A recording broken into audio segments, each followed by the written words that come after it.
Never argue with an idiot, because he'll drag you down to his level and beat you with sheer experience.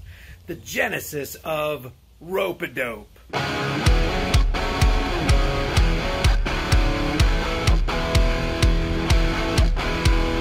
Hey guys, study after study shows that if you want strong bones and muscles, healthy hair, skin, teeth, and nails, you need the 5 types of collagen in your diet.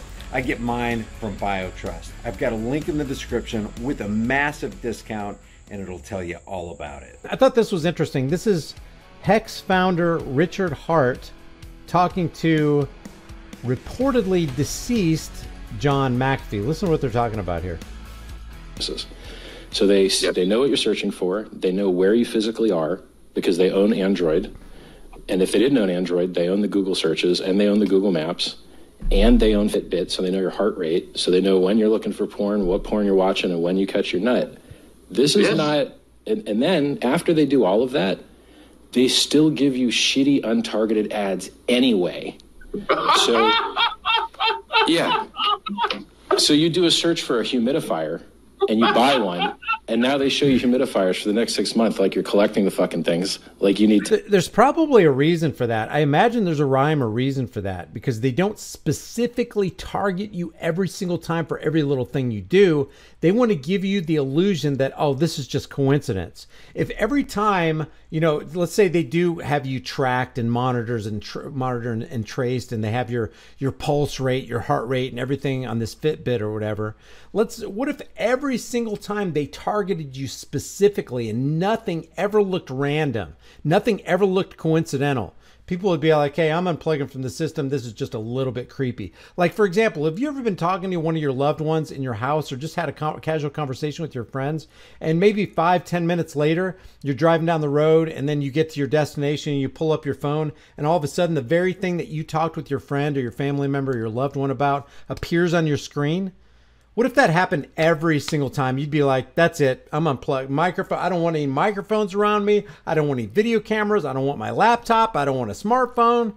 So I think, you know, while they're laughing about it, where they give you crappy untargeted ads, I don't think that's an accident.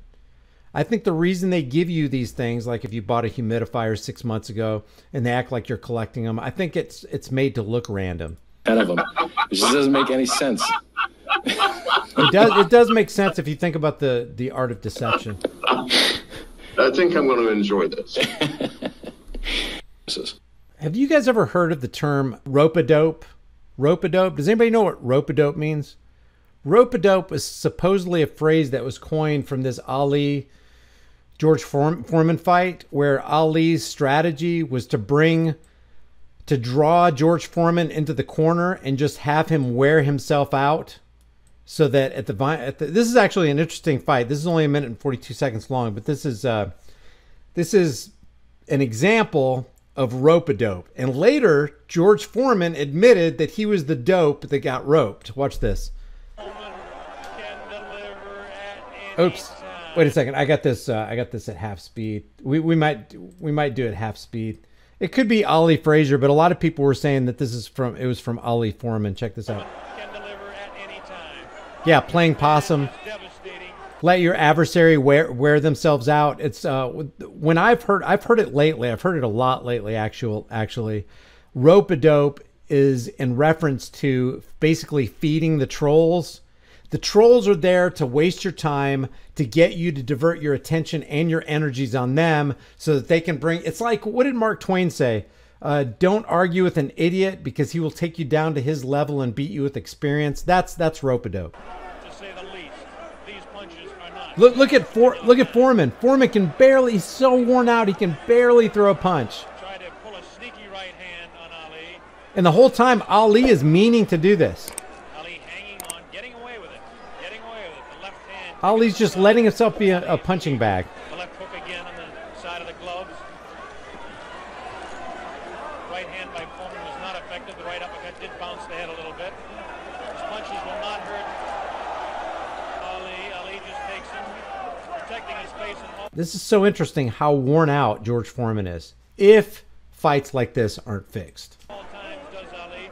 Foreman throwing more punches now. Maybe this could be the tactic of Ali to let the man punch himself out. Did you hear this? Did you hear what he said? Maybe this is the tactic of Ali to have George Foreman just punch himself out. It's amazing he said that right then, because just seconds from now, you're going to see what Ali's strategy was. 30 seconds left in round 8. Uh-oh, what happened? 8. Very even fight. Ali, a sneaky right hand. Here we go. Another sneaky right hand. Here we go. And he worked over the shoulder. Oh, God, look at that. Look at that. Saved all his energy for that. 3, 4, 5, 6. Foreman gets up to the knee. 8. That's it.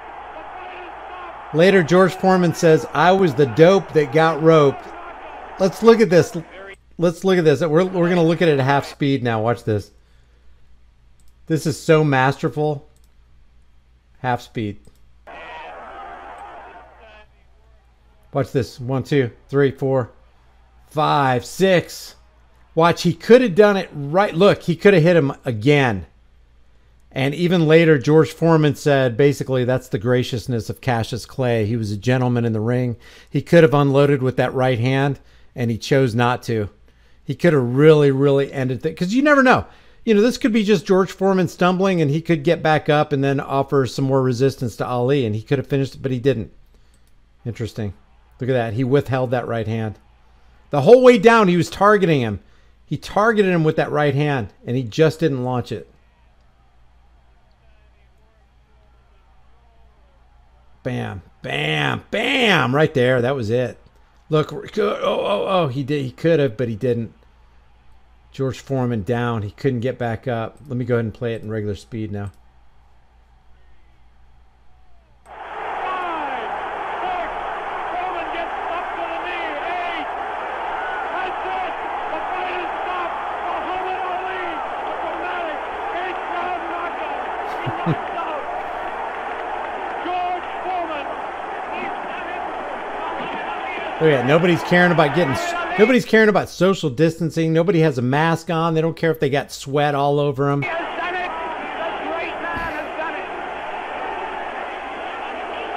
it. So reportedly, that's where rope-a-dope came from, either Ali Foreman or Ali Frazier, but it basically speaks to a guy using a strategy to get his opponent into the corner so that he can wear himself out, expend all of his energy, expend all of his time, and then at the last minute, just unleash on him. That's where rope-a-dope comes from, just in case you were wondering. Guys, thanks for watching my video. If you enjoy this content, subscribe to the channel, hit the bell notification icon, give it a thumbs up, share it with everybody you know, and don't forget to subscribe to my private email list through my website, highimpactflix.com. That way we can stay in touch in case they decide to completely eradicate this channel, which I'm very close right now. Also, don't forget to subscribe to me on my private members-only upload site, highimpacttv.com, and on Odyssey and BitChute. All my links are in the description below.